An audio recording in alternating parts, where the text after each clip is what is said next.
Soy contador independiente y vivo en las afueras de Xonacatlán, un municipio tranquilo del Estado de México. Mi vida suele ser bastante ordenada, sin sorpresas ni grandes sobresaltos. Pero hay algo que todavía me cuesta procesar. Algo que viví en la víspera de Año Nuevo y que hasta el día de hoy no logro entender. No fue una alucinación, no fue sugestión y mucho menos una pesadilla. Fue real. Y lo más inquietante es que podría pasarle a cualquiera. Cada fin de diciembre recibo una carta escrita a mano con la caligrafía inconfundible de la señora Isabel, madre de mi amigo de infancia Emiliano. Su familia organiza una cena de Año Nuevo en su rancho, ubicado en una zona rural, completamente aislada, donde los caminos de tierra se vuelven angostos y oscuros después de las 7 de la noche. Esa tradición se repite año tras año, y aunque el trayecto es incómodo, siempre es un gusto recibir esa invitación. El ambiente allá suele ser muy cálido, con música tradicional, tamales caseros, ponche caliente y abrazos sinceros. Desde que tenía 20 años, no me perdía esa celebración, pero este año algo se sintió distinto desde que subí al coche.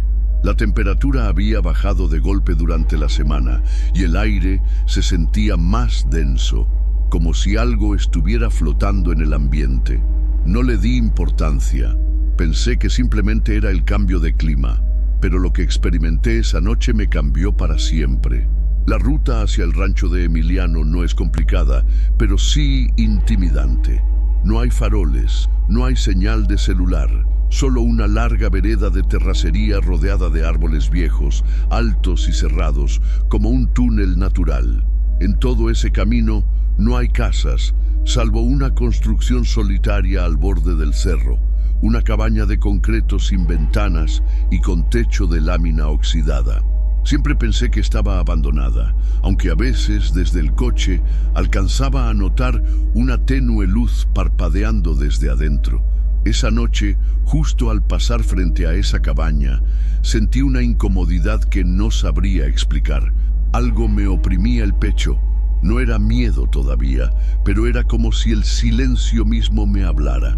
Y si tú también amas las historias de terror, de esas que te hacen cuestionar lo real y lo imposible, suscríbete y activa la campanita, porque lo que te voy a contar no tiene explicación racional. Hasta ese momento, nada me preparaba para lo que estaba a punto de presenciar, porque a veces basta una figura al costado del camino para que todo cambie. Y fue justo ahí, entre los árboles, donde vi algo que no debía estar ahí. Recuerdo perfectamente el tramo. Había una curva larga, seguida de un tramo recto, donde los árboles parecían cerrarse más. No había ningún otro coche en kilómetros. Solo mis luces altas cortando la oscuridad densa como tinta. Fue en ese punto exacto donde algo blanco apareció a la distancia, apenas perceptible entre la maleza. Frené un poco pensando que tal vez era una bolsa o algún animal cruzando, pero no era eso. Era una persona, una mujer. Estaba parada al borde derecho del camino, completamente inmóvil, de espaldas al monte. No tenía abrigo. Llevaba un vestido blanco, largo, casi traslúcido bajo la luz directa de mis faros. Sus brazos colgaban a los costados. No hizo ningún gesto, no pidió ayuda, ni siquiera volteó. Solo permanecía ahí como si llevara horas plantada en ese mismo lugar. Disminuí la velocidad sin darme cuenta. Algo me decía que debía detenerme y preguntar si estaba bien. Pero otra parte, más profunda, más visceral, me gritaba que no lo hiciera, no por miedo, sino por algo más primitivo, como si mi cuerpo supiera que ese encuentro no era normal. La pasé lentamente, con el corazón acelerado, intentando ver su rostro, pero la luz la cubría tanto que apenas distinguía los contornos, y justo cuando pasé a su lado, no sé por qué, miré por el espejo retrovisor. Fue ahí donde mi estómago se hundió. Ella había girado, no caminó, no se movió del lugar. Solo había girado el torso y ahora me miraba directamente de frente, con el rostro todavía oculto en las sombras. No levantó la mano, no se acercó, solo observaba, como si hubiera estado esperándome a mí. Mi mente empezó a justificarlo todo. Pensé, tal vez alguien más la dejó ahí, quizás necesitaba ayuda, tal vez se dirigía a la fiesta, pero algo no cuadraba. Ningún invitado caminaría kilómetros por ese camino desolado, en ese frío, con ese vestido. Además, nadie se detendría en esa zona sin un motivo urgente. No sé por qué, pero aceleré, como si el silencio detrás de mí se estuviera volviendo más pesado, y no miré más por el espejo. Minutos después, llegué a la entrada del rancho. La verja estaba abierta y el estacionamiento improvisado lleno de autos. Había música de fondo, luces colgadas entre los árboles y el aroma a comida recién servida. Intenté concentrarme en el presente, en las risas y los abrazos, pero no podía borrar esa imagen de mi mente. No quise comentarlo de inmediato. Pensé que, tal vez, estaba exagerando. Tal vez había sido una ilusión óptica, pero esa noche, lo que parecía un simple mal presentimiento se transformó en algo mucho más oscuro. Y lo peor es que nadie más la vio, solo yo. Apenas bajé del coche, el contraste fue inmediato. Música regional sonando a todo volumen, niños corriendo entre las mesas del jardín, adultos brindando con mezcal y abrazándose como si el frío no existiera. La señora Isabel me recibió con una sonrisa cálida y un plato de pozole que no pude rechazar. Emiliano me abrazó fuerte y bromeó diciendo que ya pensaban que no llegaría. Me uní a ellos, fingiendo normalidad, pero mi mente seguía allá atrás, en esa curva, con esa mujer inmóvil entre la niebla. Durante la cena intenté sacarlo de la cabeza. Charlé con amigos de la infancia, conté chistes, hasta me uní al karaoke improvisado, pero a cada instante que quedaba solo, aunque fuera unos segundos, la imagen regresaba, el vestido blanco, la mirada vacía, el hecho de que ella no hiciera absolutamente nada, solo estar ahí. Eso me inquietaba más que cualquier grito de ayuda. En un momento, mientras servía café en la cocina, me armé de valor y pregunté en voz baja a Emiliano si alguien más había visto a una mujer caminando por el camino. Se detuvo unos segundos antes de negar con la cabeza. Incluso comentó en broma que si había alguien así, seguro era una vecina despistada o alguna invitada de último momento. Pero él sabía tan bien como yo que allí no hay vecinos cerca. Solo árboles, tierra y esa cabaña oxidada que todos evitábamos mirar por costumbre. Me limité a sonreír y no insistí. No quería ser el raro de la noche, así que seguí con la velada, participando en los juegos, aplaudiendo al compadre que bailó como loco al ritmo de una cumbia antigua. Parecía una fiesta normal, como las de cada año, solo que yo ya no me sentía parte de eso. Poco después de que el reloj marcara la medianoche, nos abrazamos todos al ritmo de los fuegos artificiales que alguien encendió desde el campo trasero. Brindamos, comimos uvas y deseamos lo mejor para el nuevo año. Luego, como es costumbre, la gente comenzó a despedirse uno por uno. Algunos se quedaron a dormir, pero la mayoría emprendió el regreso entre la 1 y las 2 de la mañana. Yo, como siempre, decidí quedarme un poco más para ayudar a levantar mesas, guardar platos y barrer las áreas comunes. Era algo que hacía con gusto desde hacía años. La señora Isabel siempre lo agradecía con un abrazo largo y sincero. Cerca de las 2:30, cuando ya quedaban solo Emiliano y sus padres, me despedí. Caminé hacia mi auto estacionado al frente, entre los árboles. Todo estaba en silencio otra vez, un silencio diferente, como si la fiesta hubiera sido un paréntesis entre dos mundos. Mientras me acomodaba en el asiento del conductor, algo en el aire me dijo que esa noche aún no había terminado. Encendí el auto con la esperanza de llegar rápido a casa y olvidar lo que había sentido horas antes. Pero apenas giré la llave, Una alerta en el tablero parpadeó en rojo. Presión baja en las llantas. Era un coche viejo, sin sensores individuales, así que no sabía cuál estaba mal. Suspiré. Ya me había pasado antes con cambios bruscos de temperatura. Pensé que tal vez solo era el frío haciendo de las suyas y que manejando con cuidado podría llegar sin problemas. Salí del rancho de Emiliano, volví al camino principal de terracería y me adentré en la oscuridad. Todo el trayecto estaba completamente desierto. No había autos, ni ruidos, ni luces, solo los faros de mi coche alumbrando lo justo para no salirme del sendero. Avancé unos 5 minutos hasta que algo cambió. El auto empezó a vibrar levemente. El volante se volvió más duro. Ese sonido, era como si el metal estuviera raspando directamente el suelo. Frené de inmediato. Me bajé con la linterna del celular encendida y me incliné junto a la llanta delantera. Mi estómago se encogió al ver los restos de caucho colgando en tiras. Estaba destrozada. Caminé alrededor del vehículo. Las 4 llantas estaban en el mismo estado.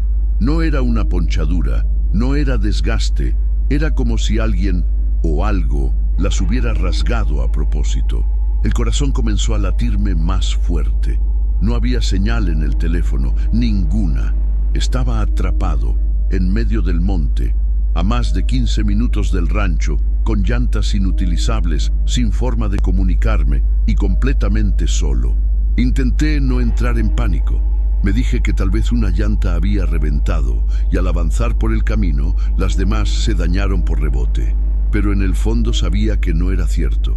El corte en los neumáticos era irregular, profundo, con marcas que parecían garras. Subí de nuevo al auto, cerré las puertas y me senté en silencio. El frío empezaba a colarse por las rendijas. El sudor en mis manos se enfriaba rápidamente. Pensé en esperar unas horas hasta que amaneciera y pudiera caminar de regreso a casa de Emiliano, pero justo cuando trataba de calmarme, el viento se detuvo. No me refiero a que se hizo más suave, no, se detuvo por completo, como si alguien hubiera apagado el mundo exterior. Las ramas dejaron de moverse. No había canto de aves nocturnas, ni grillos, nada. Un silencio tan profundo que parecía forzado, y fue ahí, dentro de esa calma artificial, donde comenzó lo peor. Me quedé sentado dentro del coche sin moverme, intentando entender lo que estaba pasando, pero ese silencio, ese maldito silencio, era lo que más me estaba perturbando. Había vivido años en zonas rurales. Conozco el sonido de los árboles, de los insectos, de la noche misma. El campo nunca está en silencio, nunca. Y sin embargo, ahí estaba, un silencio tan denso que parecía presionar contra los vidrios del coche, como si el aire se hubiera detenido en seco. Apagué la linterna del celular, tratando de conservar batería, y me quedé con la vista clavada al frente. No quería pensar, no quería imaginar, solo respirar. Pero entonces algo crujió, un sonido seco, breve, como una rama al partirse bajo el peso de algo. Venía del monte, del lado derecho, donde los árboles eran más tupidos. Me incliné un poco, intentando escuchar mejor. Otro crujido, luego otro. Era como si alguien, no algo, sino alguien, estuviera caminando lentamente. Apreté la mandíbula. Me convencí de que podía ser un animal, un venado quizás, un coyote, algo común. Pero no era eso. El ritmo de los pasos era humano. Me incliné hacia el asiento del copiloto y abrí la guantera. Buscaba cualquier cosa que me diera algo de seguridad. Solo había papeles, una linterna vieja sin baterías y un destornillador oxidado. Cerré la tapa con desesperación y entonces lo escuché. Una voz. Te estoy viendo. No sé cómo describir lo que sentí. El corazón dejó de latirme por un instante. La piel se me erizó por completo. Era una voz suave, femenina, sin tono amenazante. Pero eso la hacía aún más aterradora. Venía desde la maleza. No era un grito, Era casi un susurro, pero lo suficientemente claro para entenderla sin duda. Me quedé congelado. No podía mover las piernas, no podía respirar con normalidad. Era como si algo invisible estuviera dentro del coche, apretándome el pecho. Pasaron unos segundos, largos, eternos. Y entonces la voz volvió. «Tú me ves a mí». Fue ese segundo susurro lo que me sacó del trance. Busqué el celular en el asiento y encendí la linterna, apuntando directamente hacia donde venía el sonido. Las manos me temblaban. La luz bailaba por los troncos de los árboles, hasta que se detuvo. Ahí estaba, parada justo en la orilla del camino, entre dos mezquites, la misma mujer que había visto horas antes, solo que ahora podía verla con claridad. El vestido blanco estaba sucio, lleno de barro y manchas oscuras. Su cabello caía desordenado hasta la cintura. La piel era tan pálida que reflejaba la luz de la linterna. Estaba descalza y su rostro, no puedo explicarlo del todo, como si le faltara parte de la mandíbula, pero aún así parecía intentar sonreír. Y ahí supe que no era humana. No estaba viva, y sin embargo, estaba ahí, conmigo. La linterna de mi celular seguía apuntando directo hacia ella, pero no me atrevía a mover ni un solo músculo.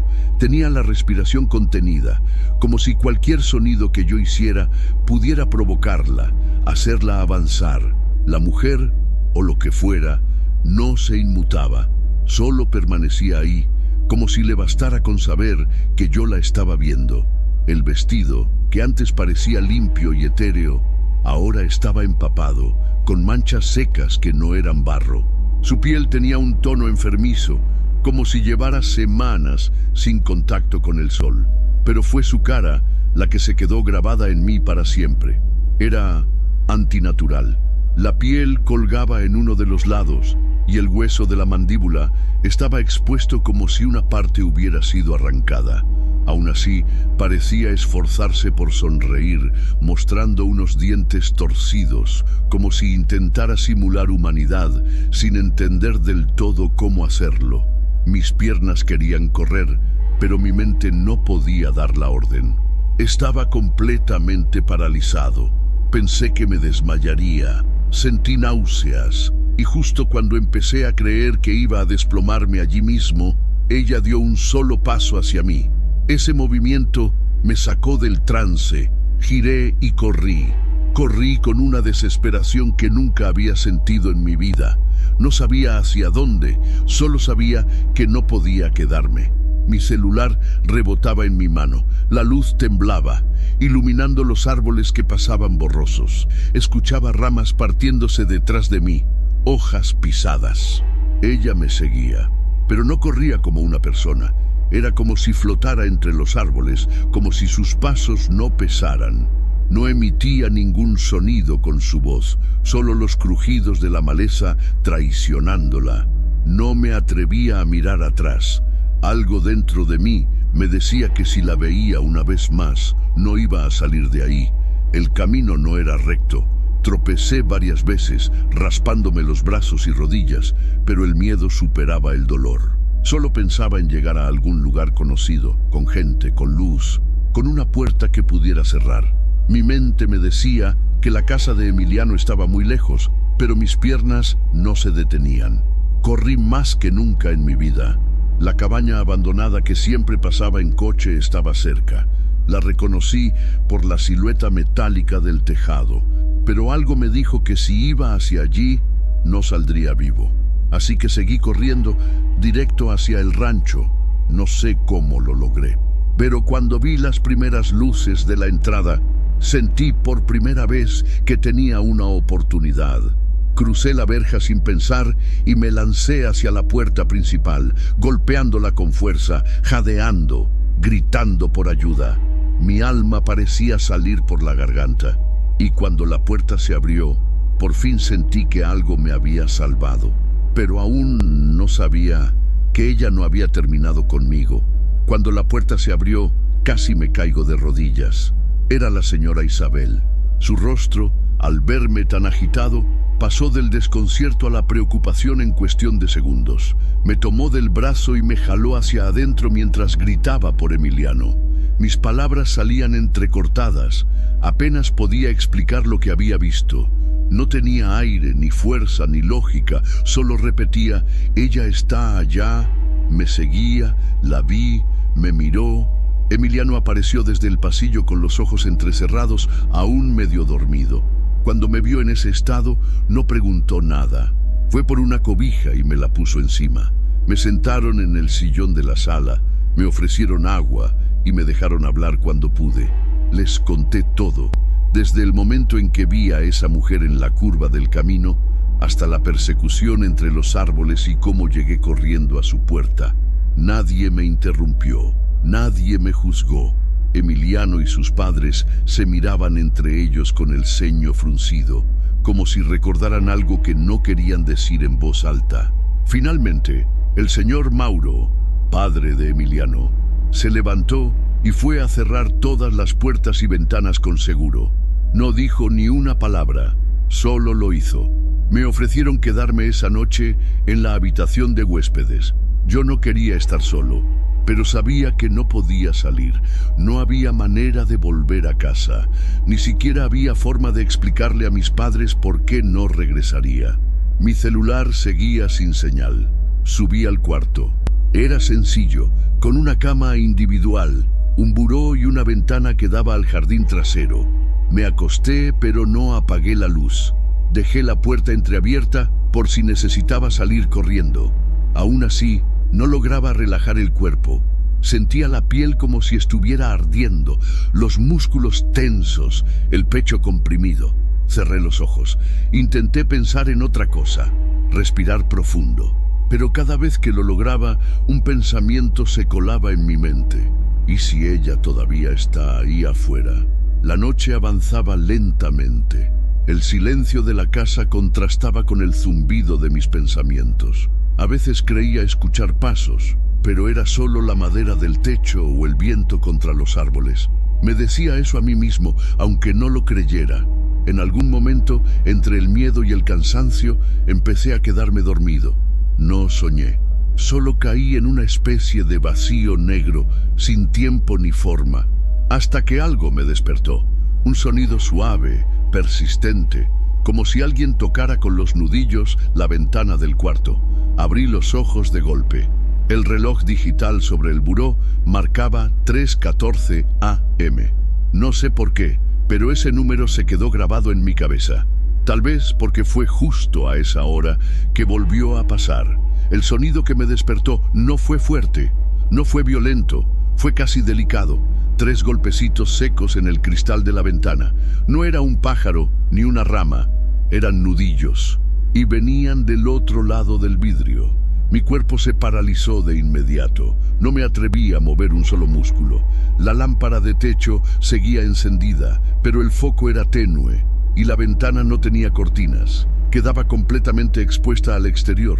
Desde donde yo estaba acostado, no podía ver quién o qué estaba del otro lado, y no quería mirar. Contuve la respiración por varios segundos, esperando que hubiera sido solo mi imaginación. Pero no. Otro golpecito, más leve, como si supiera que yo ya estaba despierto, como si estuviera esperando mi reacción. Entonces la escuché, la misma voz de antes, la que me había hablado en medio del bosque, pero esta vez sonaba más cerca, más real, más clara. Te estoy viendo. Sentí el estómago retorcerse, mis oídos zumbaban. Era imposible, pero ahí estaba. No gritaba, no forzaba nada, solo hablaba, como si estuviera manteniendo una conversación íntima. Esa calma fue lo más terrorífico. No me moví, no respondí, no lloré, solo traté de no hacer ruido. Mi única esperanza era que ella creyera que me había equivocado de habitación, que pensara que no estaba ahí. Pasaron unos minutos, no sabría decir cuántos, tal vez 5, tal vez 20, y de pronto todo volvió al silencio. Ni golpes, ni voz, nada. Aún así, no me moví en toda la noche. Me quedé quieto, acostado de lado, con los ojos abiertos, mirando hacia la pared, esperando que amaneciera. El miedo me sostenía despierto, como una mano invisible agarrándome por la nuca. Cuando el primer rayo de sol se filtró por la ventana, sentí que podía volver a respirar. Escuché pasos por la casa y voces en la cocina. Bajé con el rostro desencajado. Emiliano me vio y supo que algo más había pasado. Le conté lo que escuché, lo que sentí. Su madre se quedó callada. Mauro se levantó de inmediato y salió al patio. Fuimos detrás de él. Revisó la tierra cerca de la ventana. Caminó hasta el árbol de pirul que estaba junto a la barda. Fue ahí donde lo encontró. Una navaja vieja, oxidada, con el mango de madera partido. No era de la familia. Nadie la había visto antes. Y eso significaba una sola cosa. Ella me siguió hasta la casa. La navaja oxidada seguía allí, enterrada parcialmente en la tierra húmeda, justo donde la voz había susurrado mi nombre la noche anterior. Mauro la levantó con una rama seca, como si temiera tocarla con las manos. Tenía manchas oscuras secas en la hoja, y aunque nadie dijo nada en voz alta, todos sabíamos que eso no era barro. ¿Alguien de ustedes dejó esto aquí?, preguntó él, mirando a su esposa y a Emiliano. Los dos negaron de inmediato. Yo tampoco la había visto antes, y nadie más estuvo en el jardín durante la noche. Mauro fue al interior y llamó a la policía municipal de Xalatlaco. Al explicarles la situación, no entró en detalles. Dijo simplemente que alguien había rondado la casa durante la madrugada y que habían hallado un arma punzocortante en el terreno. Aceptaron enviar una patrulla para revisar los alrededores. Mientras esperábamos, Mauro decidió revisar más a fondo la zona donde yo decía haber escuchado la voz. Bordearon la cerca hasta la parte trasera del terreno, donde el monte comenzaba a cerrarse. Entre ramas secas descubrieron algo más. Una marca profunda en el tronco de un árbol, como si alguien hubiese pasado una cuchilla una y otra vez por el mismo punto. Junto a eso, encontraron plumas esparcidas, trozos de piel y restos de animales pequeños, como si algo hubiera estado cazando ahí. Cuando llegaron los agentes, uno de ellos me pidió que relatara todo desde el principio. Les conté la historia completa. La mujer de blanco en el camino, la mirada en el retrovisor, las llantas reventadas, los susurros en el bosque, la persecución, los golpes en la ventana y finalmente la navaja. Uno de los oficiales, el más joven, me observaba sin parpadear. No se burló, no dudó, solo escuchaba con la mandíbula apretada. Cuando terminé, me preguntó si conocía la vieja cabaña de concreto, la que estaba abandonada a medio camino entre la entrada del rancho y la carretera estatal. Asentí con la cabeza. Siempre pensé que estaba vacía, dije. Él se miró con su compañero y luego nos dijo algo que ninguno esperaba. Hace años, una mujer fue vista viviendo ahí por temporadas. Nadie sabía su nombre. No hablaba con nadie. La apodaban La Blanca por el vestido largo que siempre usaba. ¿Y qué pasó con ella?, pregunté. Una noche desapareció. Alguien dijo que la habían visto caminando hacia el cerro, con la cara ensangrentada. Nunca se supo más. Los policías fueron a inspeccionar la cabaña. Horas después, llamaron para informar que no había nadie, pero alrededor de la estructura encontraron restos de animales abiertos, como si alguien los hubiera diseccionado con precisión. Había marcas en la tierra, ramas rotas y rastros de movimientos recientes, pero ni una sola huella humana. La pregunta que nadie se atrevía a decir en voz alta era: ¿por qué me eligió a mí? Después de todo lo que pasó, no volví a manejar solo por ese camino, ni de día ni acompañado. Cada vez que hay alguna reunión en el rancho de Emiliano, simplemente tomo la carretera federal por la zona de Malinalco, aunque implique rodear más de 30 minutos. No me importa, la seguridad ya no es algo que doy por hecho. Durante semanas, después de aquel año nuevo, tuve que dormir con una lámpara encendida. Cada golpe en la pared, cada crujido de madera, cada sombra en la ventana me hacía volver a ese momento. A las 3:14 a.m., a la voz detrás del cristal, a la sonrisa incompleta. No era solo miedo, Era una sensación más profunda, como si, de algún modo, una parte de ella se hubiera quedado conmigo. Intenté racionalizar todo, pensar que fue una coincidencia, que tal vez alguien me jugó una broma de mal gusto. Pero ¿cómo explicas una persecución en medio del monte? ¿Una navaja enterrada en el jardín? ¿Restos de animales alrededor de una cabaña abandonada? A veces me despierto en la madrugada con el impulso de mirar por la ventana. No lo hago. Me niego, porque si llegara a verla otra vez, no sé si tendría fuerzas para sobrevivir de nuevo. Hablé con algunas personas del pueblo. No todos me creyeron, claro, pero una señora mayor, doña Jacinta, que vivía cerca de la entrada del cerro, me dijo algo que me dejó helado.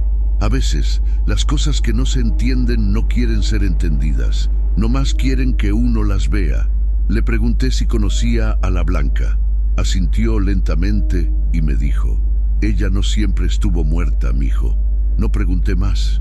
Desde entonces instalé cámaras en mi casa. Reforcé puertas y ventanas, y siempre que viajo de noche voy acompañado. Llevo una linterna extra, una batería externa y, aunque suene exagerado, un cuchillo en la guantera. No me considero paranoico, solo cuidadoso, porque una vez que ves algo así, entiendes que hay cosas que existen fuera de lo que conocemos y que muchas veces no están interesadas en hacernos daño, solo quieren ser vistas, recordadas. Pero lo que más me sigue torturando, lo que todavía me despierta a veces, no es el momento en que la vi en la carretera, ni siquiera su rostro deformado o sus palabras en el bosque. Lo que más me persigue es la pregunta: ¿cómo supo dónde estaba? ¿Cómo me encontró después de desaparecer entre los árboles? Porque si fue capaz de seguirme desde ese monte hasta la casa de mis amigos, ¿qué le impide volver otra noche cualquiera, a cualquier hora, a cualquier ventana? Y desde aquella madrugada aprendí algo que jamás olvidaré. No todo lo que ves está vivo, pero eso no significa que no pueda tocarte.